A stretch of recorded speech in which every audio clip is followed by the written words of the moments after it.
வணக்கம் எல்லாருக்கும். இன்றைக்கு என்னன்னு சொன்னால், நான் இந்த டிரைவிங்கை பற்றி தான் சொல்ல போகிறேன். அதுவும் இங்கத்தே கேண்டியன் பிள்ளைகளுக்கு, அதோட 16 வயசு குழந்தைகளுக்கு அவர்கள் எப்படி எடுக்கிறேன்னு சொல்லி காட்டுறேன். இது ஒரு புக்ஸ். இந்த புக்ஸ் ஏற்கனவே இன்னொரு புக்ஸ் கொடுத்தவே அது பாஸ் பண்ணிட்டார். இப்போ ரெண்டாவது புக்ஸ் கொடுக்குற அந்த புக்ஸில் என்னென்னு சொன்னால், ஃபுல்லாக இது டிரைவிங் இதில் என்ன சிக்னல்களை பற்றி அதில் இருக்குது. அதில் 9 மாத கோர்ஸ். அந்த 9 மாத கோர்ஸில் 3 months கோர்ஸ் முடிக்கணும். அப்போ இதில் இப்போ 6 months கோர்ஸ் முடிச்சுட்டார். ஏன்னு சொன்னால், இவருக்கு 16 வயசு 17 வயசு ஸ்டார்ட் ஆகத்தான் இவியல் போய் டெஸ்ட் எடுக்கலாம், அப்பாயின்மெண்ட் வச்சு டெஸ்ட் எடுக்கலாம். மற்றோட டெஸ்ட் எடுக்க போய்க்க நாங்கள் கார் கொண்டு போகணும். இல்லைன்னு சொன்னால் அங்கேயே கார் எடுவார்கள். அதோட தமிழில் டெஸ்ட் எழுதலாம். அது 1 month வந்த உடனே நீங்கள் தமிழில் டெஸ்ட் எழுதலாம். அதோட என்னென்னு சொன்னால், இது 16 வயசு பிள்ளைகளுக்கு தான் நான் சொல்லுன்றேன். இது என்னென்னு சொன்னால், கூடுதலாக பிள்ளைகள் இங்கத்தே கேண்டியன் பிள்ளைகள் அந்த இங்கத்தே சட்டத்தின்படி தான் நடப்பார்கள். அவர்கள் என்ன செய்வார்கள்டா, முதல் போயிட்டு ஸ்கூலில் தான் படிப்பார்கள்.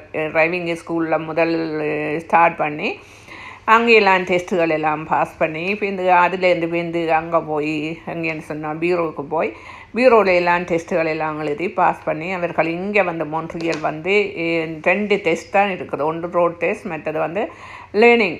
2 இருக்குது. 2 பாஸ் பண்ணணும். அதோட 5 கிளாஸ் லைசன்ஸ் கொடுப்பினா. அதோட என்னென்னு சொன்னால், 5 years ஓடினவர்கள் இருந்தால் அவர்கள் பழக்கலாம். கூட பழக்கினீங்கன்னு சொன்னால், இப்போ நிறைய அவர்ஸ் எடுத்து பிள்ளைகளுக்கு பழக்கினால் அவைக்கு ஈஸியாக 1 சொட்டோடையும் முடிச்சு போடுவார்கள். என்னென்னு சொன்னால் கார் டிரைவிங் எடுத்துடுவார்கள்.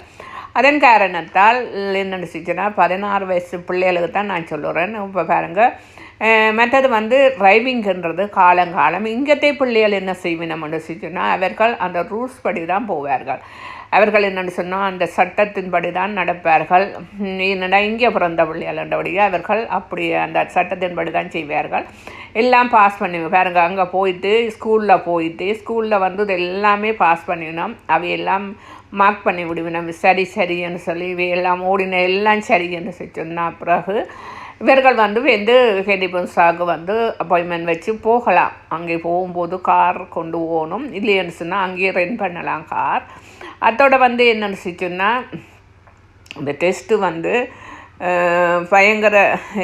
பயங்கர ஹார்டாக இருக்கும். ஆனால் என்னென்னு சொன்னால், இது நாங்கள் இந்த டெஸ்ட்டு ஸ்கூலில் போய் செய்கிறோம்னு சொன்னால், ஸ்கூலில் நானெல்லாம் ஸ்கூல்லான், என் மகனெல்லாம் ஸ்கூலில் போய்த்தான் நாங்கள் பெண்ணும் வச்சு நாங்கள் வேறு ஆக்கள் எங்கள்ட சொந்தக்காரங்கள் எல்லாம் பழக்கினவே. அவை அந்த 5 years ஆன ஆக்களோட நாங்கள் இருந்து பழகினாங்க. ஆனால் எனக்கு இந்த மகனுக்கு நான் பக்கத்தில் இருந்தேன். ஏன்னா நான் லைசன்ஸ் எடுத்தபடியாக இந்த மகன் சின்ன மகனை பழக்கினவே. இப்போ நிறைய கிளாஸ் ஓடிட்டார். அப்படி இருந்து நான் டிரைவிங் ஸ்கூலுக்கு போகிறேன். ஏன்னு சொன்னால், டிரைவிங்கிறது காலமான இந்த டிரைவிங் இது எல்லாம் தெரிஞ்சிருக்கணும். ரோட்டில் இப்படின்னு சொல்லி மாஸ்டர் படிப்பிக்கிறதுல தான் எங்களுக்கு அந்த படிப்பு அப்படியே எங்கள் மைண்டில் நிற்கும். எவ்வளோ வருஷமானாலும் நாங்கள் ஸ்கூலுக்கு போய் படித்து அந்த சிக்னல்களெல்லாம் எங்களுக்கு தெரிஞ்சாதான் நாங்கள் என்ன செஞ்சோன்னா எங்களுக்கு அது ஒரு ஸ்டடியாக நிற்கும். நீங்கள் எங்கே கொண்டே விட்டாலும் எங்களுக்கு உடனே சொல்லும், இதில் பார்க் பண்ணக்கூடாது, இதால் ஓடக்கூடாது அப்படின்னு சொல்லி. ஏன்னா நாங்கள் ஃபுல்லாகவே படித்தேன். நாங்கள் புக்ஸ் படித்து மாஸ்டர் சொல்லி தந்து கிளாஸில் இருந்து நான் எல்லாம் சுவேந்திரா மாஸ்டர்கிட்ட படித்தேன். நான் தங்கத்துறை மாஸ்டர்கிட்ட படித்தேன். நான் அப்படி என்னுடைய மகனையும் நான் இப்போ ராதா மாஸ்டர்கிட்ட படிப்பிச்சு கொண்டிருக்கிறேன். அதனுடைய எனக்கு இது நல்ல சூப்பர். நான் இப்போ என்ன செய்கிறேன்னு சொன்னால், பாருங்க, இப்போ விட்டுட்டு நிற்கிறேன். இதுதான் அந்த டிரைவிங். இதுதான் அந்த ஸ்கூல். இந்த ஸ்கூலுக்குள்ளே உள்ளுக்க மகன் போயிட்டேன். நான் வெளியே வெயிட் பண்ணி கொண்டிருக்கிறேன். ஏன்னு சொன்னால், அங்கே நான் பார்த்தீங்களா கீ எடுத்து கொண்டு போயினோம். அங்கே பார்க்கிங்கு போயினோம். அங்கே பார்க்கிங்கில் வந்து கார் வந்து வச்சுக்கிறார், அவர் மாஸ்டர் வந்து வச்சுக்கிறார். மாஸ்டர் வந்து ராதான்னு மகன்தான் மாஸ்டர். அப்போ அவர் ராதாவோட பழக்கிறவர். ஆனால் இங்கே பாருங்கள், அவர் மகன் எடுத்துக்கொண்டு வெளியில் வந்துட்டார். இப்போ வந்து அங்கே ரக்கு பக்கத்தில் நிற்கிறார், பார்த்தீங்களா, பின்னுக்கு நிற்கிறார். ஏன்னா இந்த ரோட்டு தான் கெண்டி புன்சா ரோடு. இந்த ரோட்டில் தான் நான் இங்கே தான் அப்பாயின்மெண்ட் வைக்க போகிறேன். இந்த கெண்டி புன்சாவில் தான் அப்பாயின்மெண்ட் வைக்க போகிறேன். அதானபடியே இந்த ரோட்டில் ஓடி பழகிறார். அவர் எந்த ரோட்டில் ஓடினாலும் ஓகே, அவைக்கு வந்து டிரைவிங் ஒழுங்காக தெரிஞ்சுட்டா எந்த பீரோலையும் போய் எடுக்கலாம், லைசன்ஸ் எடுக்கலாம். ஆனால் நான் இந்த கெண்டி புன்சா ரோட்டில் வந்து பழக்கிறேன். ஏன்னா கெண்டி புன்சா வந்து நீங்கள் காலங்காலமாக லைசன்ஸ் வந்து குட்டாக இருக்கும். அங்கே வந்து அந்த இவர் இருக்கிற அந்த பீரோவில் இருந்து வாரவே இருக்கணுமில்ல, அந்த டெஸ்ட்டு வந்து பாஸ் பண்ணுறவே இருக்கணுமில்ல, அவை வந்து கொஞ்சம் சரியான ஹார்டான ஆக்கலண்டபடியே நான் இதுக்குள்ள தான் கொண்டு வந்து இந்த கெண்டி புன்சால தான் கொடுப்பேன். ஏன்னா இந்த மகனுக்கு நான் கெண்டி புன்சா தான், நானே கெண்டி புன்சா தான்.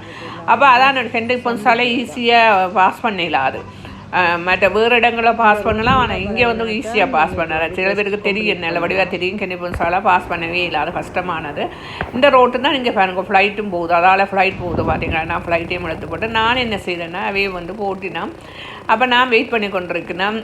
ஏன்னா இதில் வெயிட் பண்ணி கொண்டிருக்கும்போது இதில் ஒரு ஆக்சிடெண்ட் ஒன்று நடந்துட்டு. என்னென்னு சொன்னால் ஓரளவு வயசான ஆக்கள் அவை வந்து விசா இல்லையா, ஆனால் தங்களுக்கு சாப்பாடு வாங்கி தர சொல்லிச்சுன்னா குழந்தை பிள்ளைகளை கொண்டு வந்தோம். ஆனால் நல்ல வடிவான குழந்தை பிள்ளைகள். அப்போ குழந்தை பிள்ளைகளை வச்சு பிச்சு எடுக்கணும். ஆனால் நான் சொல்லிவிடும் தரமாட்டேன்னு சொல்லி, ஆனால் குழந்தை என்றபடியாக அவைக்கு நான் வாங்கி கொடுத்துட்டு நான் வெயிட் பண்ணி கொண்டிருக்கிறேன். என் மகனை பார்த்து கொண்டிருக்கிறேன். ஏன்னா நேற்று மிஸ் பண்ணிட்டேன் கிளாஸை. ஏன்னா நேற்று நான் கோயிலுக்கு போயிட்டேன் வெள்ளிக்கிழமை என்றபடியாக. அப்போ இன்றைக்கு என்ன செய்யணுன்னா அவரை விட்டுட்டு நான் வெயிட் பண்ணி கொண்டிருக்கிறேன். ஏனெண்டா அந்த மகனாக்கள் வந்து இங்கே பிள்ளைகளண்டபடியாக அவன் அந்த 5 மினிட்ஸ் வெயிட் பண்ணிவிடணும். அது சரி வராட்டில் உடனே வீட்டுக்கு வந்துடணும். அப்போ நான் என்ன செய்கிறேன்னா நான் வந்து விடுறதில்லை. நான் போய் அங்கேயே வெயிட் பண்ணி கொண்டு அங்கேயே டீயை வாங்கி குடிச்சு கொண்டு அப்படியே இருந்துடுவேன். இருக்கும்போது டீயை வாங்கி கொண்டு அங்கேயே இருக்கிறேன். ஏன்னு நினச்சிச்சுனால் நான் நேற்றும் வந்து ஒரு கிளாஸ் வந்து நான் வெள்ளிக்கிழமை கோயிலுக்கு போனோடைய ஒரு கிளாஸ் மிஸ் பண்ண விட்டுட்டேன். அதானுடைய வெயிட் பண்ணி கொண்டிருக்கிறேன். இந்த சாரி கட்டை என்ன சாரி கட்டுன்னு கமெண்ட் பண்ணுங்க. நீங்கள் பாருங்கள், என்ன அழகாக சாரி கட்டி கொண்டு ஊராண்டு பாருங்க. இந்த வீடியோ உங்களுக்கு பிடிச்சால் லைக் பண்ணுங்கள், ஷேர் பண்ணுங்கள், கமெண்ட் பண்ணுங்கள், சப்ஸ்கிரைப் பண்ணுங்கள். நன்றி, வணக்கம். இன்னொரு வீடியோவில் உங்களை சந்திக்கும் வரை நன்றி, வணக்கம்.